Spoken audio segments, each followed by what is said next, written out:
Culture de riz hybride, une société chinoise à la rescousse. Un accord de partenariat portant sur la culture de riz hybride à Madagascar a été signé ce matin entre l'Agence malgache de développement économique et de promotion des entreprises AMDP et une société chinoise. Cette initiative fait suite à la réussite de l'expérimentation qui s'est tenue à Yavlou. Hugues Retzfer, un directeur général de l'AMDP, nous apporte des précisions.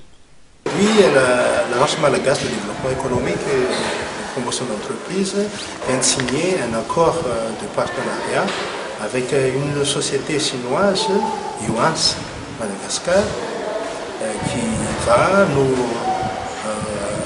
accompagner dans le transfert de technologie et de savoir-faire sur la culture du riz hybride W 902 par 3. Donc c'est une semence éprouvée et on a fait une expérimentation d'environ un hectare et qui nous a permis en fait d'atteindre un taux de productivité de plus de 10 tonnes à l'hectare.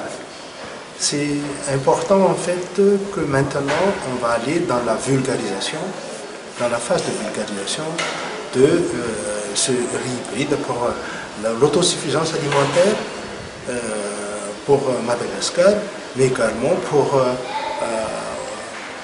accroître en fait le pouvoir d'achat, donc les revenus des paysans à Madagascar. Donc le contrat signé aujourd'hui va couvrir en fait l'accompagnement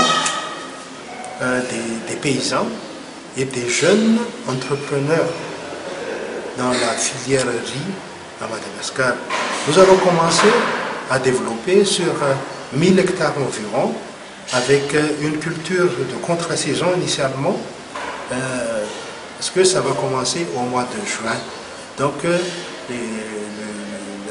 la saison contre-saison pour nous donc, va commencer au mois de juin et ça va continuer jusqu'au mois de novembre, vers la grande saison.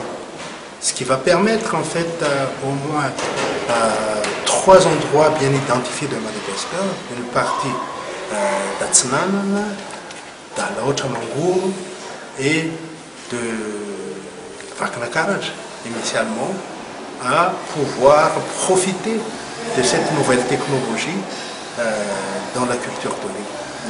Selon ses dires, il s'agit également d'une initiative environnementale qui contribue à la stabilisation des Tavis.